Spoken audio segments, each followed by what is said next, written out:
Yo le pido que usted vaya al libro de Éxodo. Estábamos allí el domingo pasado, ¿verdad? ¿Por qué? Porque el lunes estaríamos, por favor hagan silencio los que están en el pasillo, gracias, estamos en el templo. Éxodo capítulo 20. El lunes yo les hablé acerca de un tema muy importante: el camino a la libertad. Y comencé este tema el lunes porque el domingo comencé este tema porque el lunes estaríamos celebrando en el parque regional, bien cerca de acá, como lo hacemos cada año, el día de la independencia de este país. Y el lunes estábamos efectivamente allí celebrando el aniversario número 246 de la independencia de los Estados Unidos, tierra de democracia y de libertad. Y fue un día muy bendecido. ¿Cuántos estuvieron allá en el parque el lunes? Levante la mano. Amén. ¿Cuántos disfrutaron? ¿Cuántos nos gozamos? ¿Cuántos comimos aquel día abundantemente? Hermanos, como siempre, nuestra iglesia tiene esa particularidad que los hermanos dan con disposición de corazón, con abundancia, y como saben que el pastor tiene buen apetito, pues llevamos bastante. Y allí disfrutamos todo el día, oramos por este país, adoramos al Señor, le dimos gracias a Dios, intercedimos por esta nación americana, pero practicamos el deporte nacional de los Estados Unidos, que no es ni el basquetbol ni el béisbol, es comer. Comer es el deporte nacional y de verdad que nosotros somos muy buenos atletas. Vi a algunos hermanos allí con un apetito desarrollado, pero fue un día de bendición. Ahora, el domingo pasado yo les explicaba que en Éxodo capítulo 20, recordamos este capítulo de la Biblia porque es el capítulo donde aparecen los 10 mandamientos, igual que Deuteronomio capítulo 5, allí los 10 mandamientos. Pero muchas veces nosotros obviamos, no nos percatamos, ignoramos lo que dicen los primeros 2 versículos de Éxodo 20. Y habló Dios todas estas palabras diciendo: yo soy Jehová tu Dios, que te saqué de la tierra de Egipto, de casa de servidumbre. Y Dios, antes de darle al pueblo de Israel, a la nación de Israel, los 10 mandamientos, Dios primero le recordó quién era Él. Le recordó Él al pueblo quién era Él. Dice acá, y habló Dios todas estas palabras diciendo: yo soy ¿qué? Jehová tu Dios. Israel nunca deben de olvidar que yo soy Jehová tu Dios. Tristemente muchas veces los que hemos creído en Jesucristo, los que hemos sido alcanzados por la gracia de Dios, tenemos la tendencia humana a olvidar quién es Dios.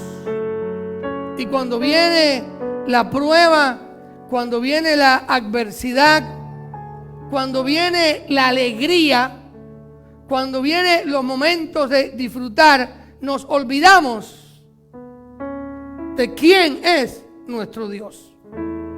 Y esto no está acá por gusto, hermano. Está acá para que a usted y a mí y a nosotros como iglesia no se nos olvide que tenemos a un Dios, a Jehová de los ejércitos.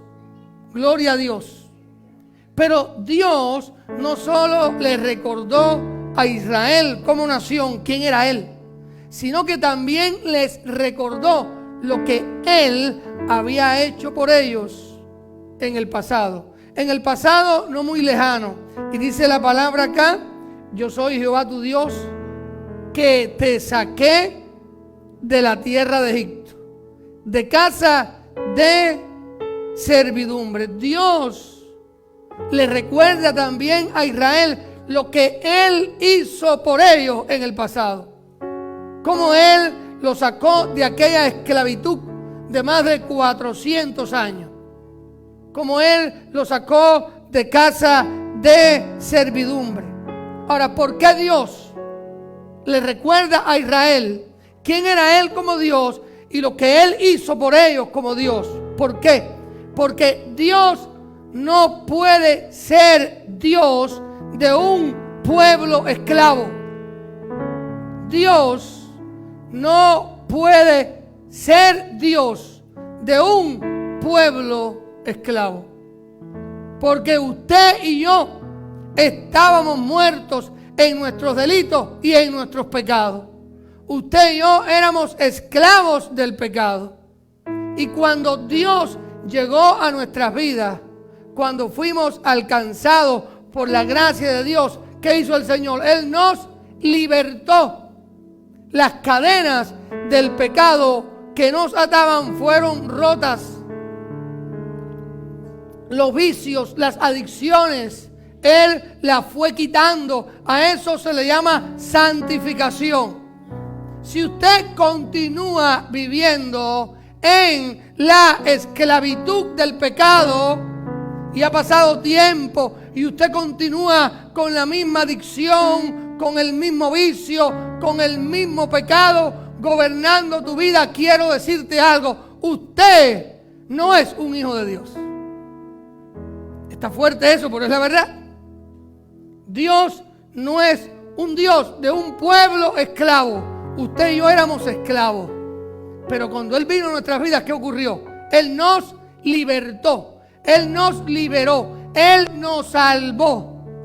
Que hay cosas en nuestras vidas que necesitamos que Dios ponga su mano. Correcto. Pero desde el momento en que Dios es tu Dios, desde el momento en que usted pone su fe y su confianza en Jesucristo, Él comienza a liberarte. Él comienza a transformarte. ¿Lo creemos? Amén. Qué importante es eso, hermano. Tener presente esa verdad bíblica. Y es por eso que un verdadero cristiano tiene un solo Dios, un solo Señor y un solo Salvador. Gloria al Señor. Un verdadero creyente tiene un solo Dios, no tiene otros dioses. Porque en los 10 mandamientos el Señor habla claro de lo que es la idolatría. El acto de sustituir a Dios por algo o por alguien. Cuando yo sustituyo a Dios por algo o por alguien, soy un idólatra. Solo Cristo tiene que ocupar el primer lugar en tu vida y en mi vida. Y hoy le damos gracias a Dios, ¿verdad? Porque Dios nos ha liberado, Dios nos ha libertado, y le damos gracias a Dios también porque el lunes pasado pudimos celebrar el Día de la Independencia de este gran país, tierra de libertad y de democracia. Y yo el domingo pasado les hablaba de qué estatua, de la estatua de qué, de la libertad. Hoy no voy a repetir eso, pero recuerden que la estatua de libertad que está en la isla de la Libertad en Nueva York, que fue un regalo de Francia hacia este país, está representando la libertad que cada persona puede alcanzar cuando llega a este país. Y esa estatua tiene ahí en sus pies unas cadenas que están rotas, que hablan del movimiento hacia adelante de la libertad. Pero esta tierra, y a lo mejor alguien se puede sentir ofendido, pero mi único objetivo es que Cristo hable a tu vida, hable a tu corazón como ha hablado a la mía. Pero esta tierra, hermano, de libertad y de democracia, esta tierra bendecida en gran manera por Dios. ¿Cuántos lo creen? ¿Cuántos creemos que Dios ha bendecido esta tierra? Tierra de abundancia y prosperidad. Los que estuvimos allí el lunes en el parque, ¿había o no había abundancia? Hermano, para comer, para disfrutar. Esta es una tierra que Dios la ha bendecido en gran manera. Pero esta tierra de libertad y de democracia se ha convertido tristemente, hermano, se ha convertido en el cementerio espiritual para muchos cristianos.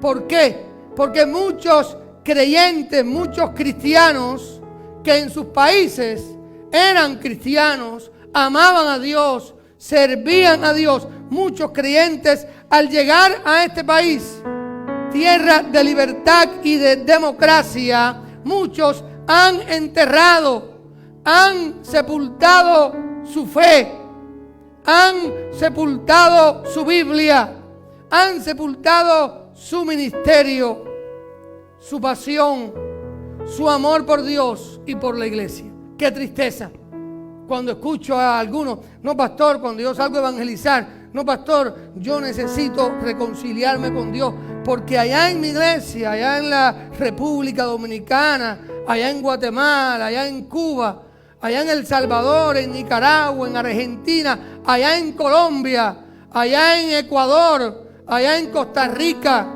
allá en mi país, yo no me perdí un culto, pastor. Allá yo era la líder de las damas, yo era el líder de los caballeros. Mire, yo vivía allá en una montaña y caminaba por horas entre los árboles con mis pies enfangados para adorar a Dios. Pues este país, tierra de libertad y de democracia, se ha convertido tristemente en el cementerio espiritual para muchos creyentes. Qué gran tristeza, hermano. Han sepultado todo lo que sentían por Dios. Muchos cristianos, como dije, allá en sus países eran fieles cristianos que servían a Dios, que no se perdían un servicio en su iglesia, que eran fieles al ofrendar, fieles al diezmar, que eran fieles en su vida devocional, en su vida de oración. Le daban prioridad a la oración en su vida. Y al llegar aquí, aún después de haber estado orando en sus países: Señor, ayúdame a llegar a los Estados Unidos. Señor, permítame un día llegar a ese país. Si tú me abres las puertas, cuando yo llegue ahí, yo voy a buscar de ti. Yo te voy a servir a ti. Señor, cuídame en el viaje. Y vienen, hermanos, atravesando peligros, caminos, ríos, montañas, de día, de noche, enfangados, amenazados, a veces conviviendo con personas, hermanos, que andan llenos de armas, que no tienen temor a Dios. Y esas promesas, después que llegan acá, ¿qué ocurre? Llegan acá, sepultan las promesas, sepultan su fe, sepultan la Biblia, sepultan a su Dios. Qué triste que el país de la democracia y de la libertad, esas personas, al llegar aquí, hermano, gloria a Dios, han convertido, escuchen bien, han convertido la libertad en un libertinaje, han convertido la santidad en una utopía, la fe en Cristo en una incomodidad. Ya cuando los encuentras en la calle y le hablas de Cristo, se incomodan. Porque la fe en Cristo ahora es incómodo para ellos. Para los que antes en sus países eran fieles cristianos. Han convertido, hermano, la santidad en una mundanalidad. ¿Ya son mundanos? Actúan y viven como mundanos. Y a veces usted se pregunta: ¿y habrán sido cristianos? Eso me pasa a mí muchas veces, hermano. Porque convierten la santidad en una mundanalidad. ¡Qué tristeza! Convierten, hermano, la gratitud en ingratitud. Y lo digo porque soy testigo, como pastor, gracias a Dios, ciudadano americano, gracias al Señor con mi familia, somos ciudadanos americanos, amamos este país, pero amamos a Dios sobre todas las cosas. Una de las cosas que hago como pastor es que cuando alguien llega a este país, nuestra iglesia lo bendice, a cambio de solo que busquen de Dios. Los ayudamos, le damos transportación, a veces el pastor va al mercado y le compramos algunos alimentos, porque comenzar en este país es difícil, hermano, ¿verdad? Y con el ministerio de benevolencia se le da alguna provisión. Pues esas personas a la semana ya no conocen al pastor. A la semana ya ignoran al pastor. Ya el pastor les molesta. Convierten la gratitud en ingratitud. Convierten la obediencia en desobediencia. Convierten la oración en una práctica incómoda.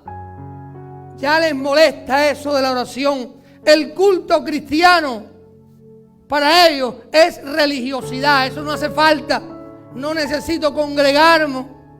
Convierten la iglesia y hablan de la iglesia porque está llena de hipócritas. Solo para justificarse que ellos han sepultado a su Dios, a su fe y a su Biblia. Y hermano, a lo mejor a algunos les molesta este mensaje, pero ¿cuántos creen que el pastor está diciendo la verdad? Seamos honestos. Es la verdad, hermanos. Es la realidad.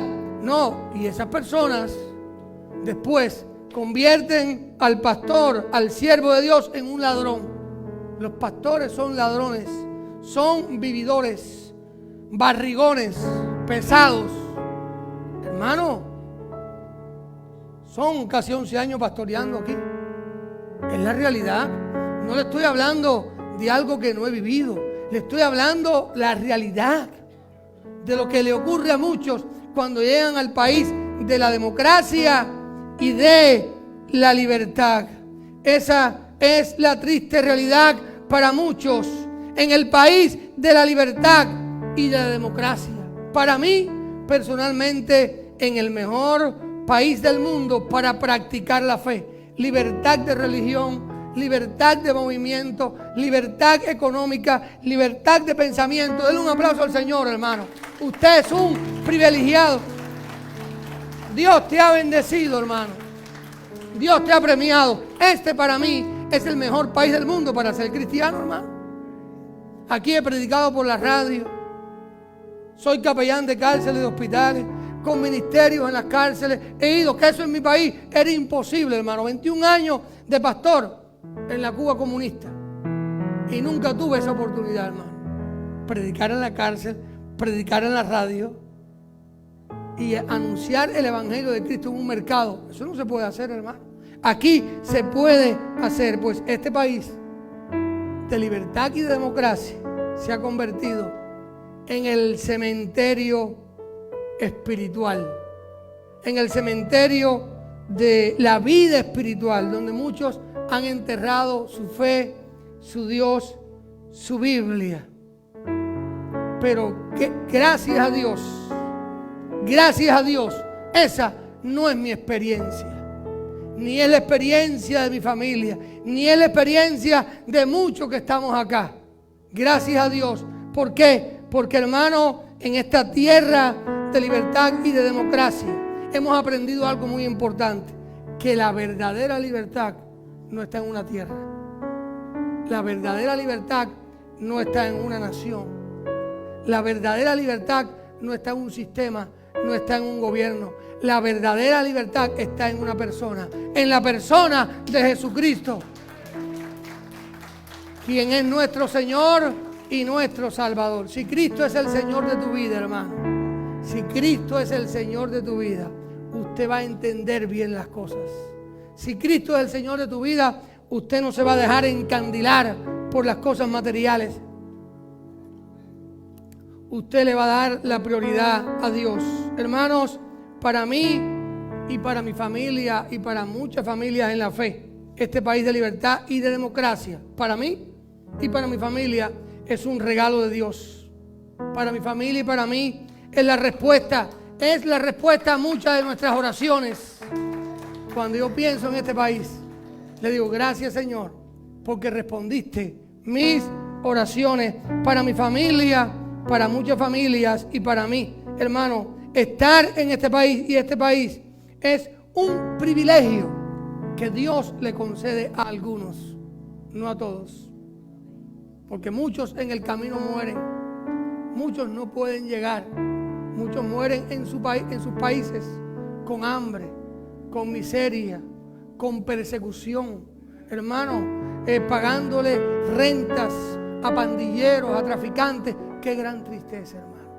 Entonces, estar acá hoy, celebrar el aniversario 246 del Día de la Independencia, es un privilegio que Dios te ha dado. A pesar de todas las luchas que usted pueda tener, a pesar de todo lo que tengas que trabajar. Para mí es la gran oportunidad de vivir en fe, de practicar mi fe con total oportunidad de prosperar, oportunidad de bendecir a muchos, oportunidad de servir a muchos. Hermano, para mí este país es un gran país, pero sobre todo para mí la mayor bendición es mi Dios, es mi Cristo, es mi Salvador, es mi Señor. Y el domingo pasado, pues yo les hablaba en el Evangelio de Juan. Puede buscar allí el Evangelio de Juan, capítulo 8. ¿Verdad? Gloria a Dios. Qué gran bendición. Evangelio de Juan, capítulo 8. Usted puede pensar, oye, el pastor es más americano que los americanos. No, hermano, el pastor lo que está es agradecido. ¿Ok? El pastor, lo que pasa es que el pastor ve la realidad y no olvida de dónde Dios lo sacó. Juan 8, 31 en adelante. Dijo entonces Jesús a los judíos que habían creído en él: si vosotros permaneciereis en mi palabra, seréis verdaderamente mis discípulos y conoceréis la verdad, y la verdad os hará libre. En el camino a la libertad hay que dar varios pasos. Hay que dar varios pasos para poder conocer la verdadera libertad, que no está en un país, que no está en una nación, que no está en un sistema, que está en una persona, en la persona de Jesucristo. Y el domingo pasado aprendimos que el primer paso, ¿cuál es? Creer. Es fe, certeza de lo que se espera y convicción de lo que no se ve. Dice la palabra acá en el versículo 31. Dijo entonces Jesús a los judíos que habían creído en él. Hermano, es necesario creer en Jesucristo para que el hombre pueda conocer y tener la verdadera libertad. Debe de creer, pero sin fe es imposible agradar a Dios, porque es necesario que el que se acerca a Dios crea que le hay y que es galardonador de los que le buscan. Pero hay un segundo paso que dice acá en el mismo versículo 31: si vosotros permaneciereis en mi palabra, seréis verdaderamente mis discípulos. No solo con creer yo voy a conocer, a recibir y a vivir en la verdadera libertad, sino que debo de creer y debo de permanecer. ¿Permanecer dónde? En la palabra. Créanme que es muy fácil no permanecer en la palabra. Con tantas tentaciones, con tantas ofertas del mundo, ¿verdad? Uno fácilmente se aleja de la palabra. Pero si quiero disfrutar, tener y compartir la verdadera libertad, debo de permanecer en la palabra. Y permanecer, la permanencia es la constancia, ser constante. Una de las pruebas de que una persona de verdad le entregó su corazón a Cristo es que esa persona permanece. No está hoy acá y mañana allá. Cuando usted vea a un cristiano, lo ves este domingo, lo ves el miércoles, lo ves después, pero después no lo ves más. Es porque no está permaneciendo en la palabra. La permanencia, la constancia. Les decía el domingo pasado, yo no permanezco, escuche bien, yo no permanezco para ser salvo. Yo permanezco porque soy salvo. ¿Cuántos lo creen? yo no permanezco para ser salvo. Yo permanezco porque soy salvo. Hermano, permanecer en la palabra. En Juan capítulo 15, versículo 4, la palabra dice: permaneced en mí y yo en vosotros. Como el pámpano no puede llevar fruto por sí mismo si no permanece en la vid, así tampoco vosotros si no permanecéis en mí. Cuando tú y yo permanecemos en la palabra, permanecemos en Cristo, ¿qué va a ocurrir? Vamos a tener frutos. Y cuando la Biblia habla de frutos, está hablando de resultados. Cristo es la vid, Cristo es el tronco. Nosotros somos los pámpanos, somos las ramas. ¿Dónde están los frutos? En las ramas. Pero si yo separo a una rama del tronco, ¿qué ocurre? Se seca y no va a dar fruto. Pues así es, hay que permanecer en Cristo, conectados, pegados a la vid, para poder tener fruto, para poder tener resultados. El secreto de tener resultados en la vida cristiana depende de que yo esté conectado ¿a quién? A Cristo, conectado a la vid. Cristo dijo: yo soy la vid, yo soy el tronco. Aleluya. Ustedes son las ramas. Y hay personas que no tienen frutos, que no tienen resultados porque no permanecen. No, hermanos, quieren vivir la vida cristiana con Dios y con el diablo, con Dios y con el mundo, y no tienen resultados porque, hermanos, no hay conexión, no hay una conexión. Ahí, tráigame una servilleta, por favor, para sacarme el sudor. No, si me paso esta, hermano, este es mi diácono. No, esta no. Esta me va a quemar. No hay problema. Eso le pasa a cualquiera. Gracias. Gracias.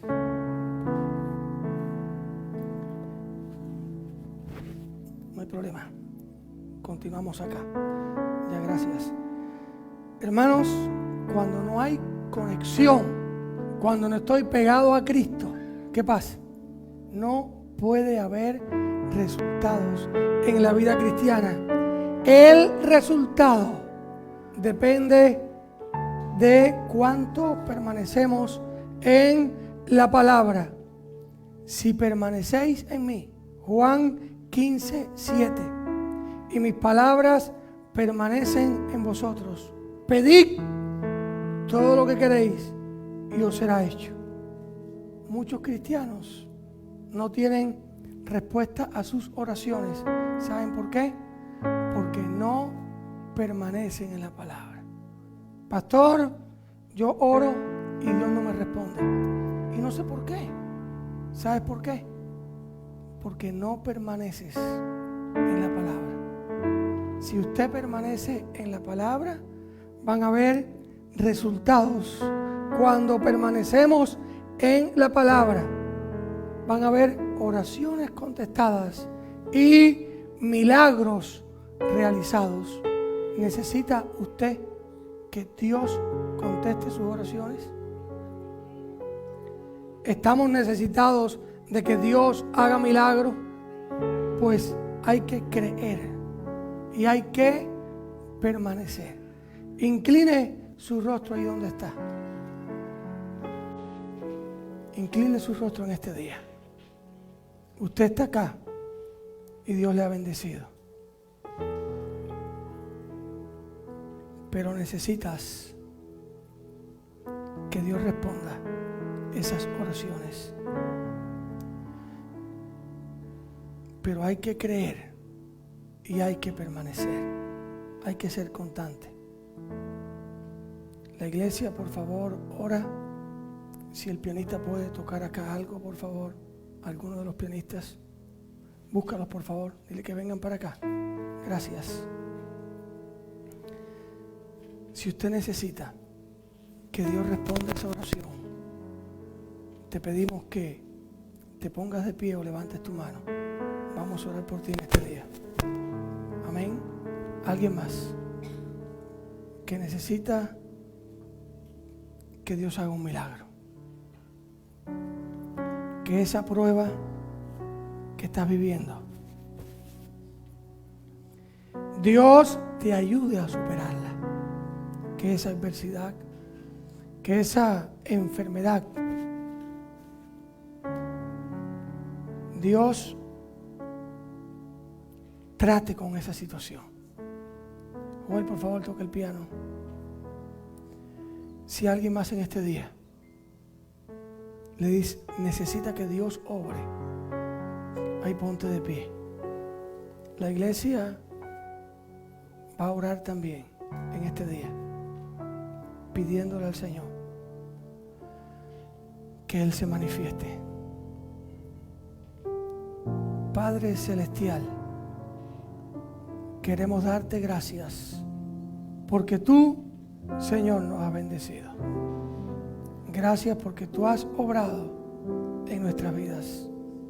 En tus manos ponemos a cada hermano, a cada hermana que hoy se ha puesto de pie, pidiendo un milagro de parte tuya, pidiendo la respuesta a una oración.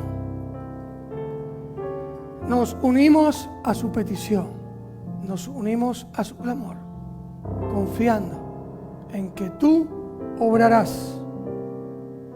Te entregamos a ti cada petición, cada motivo de oración.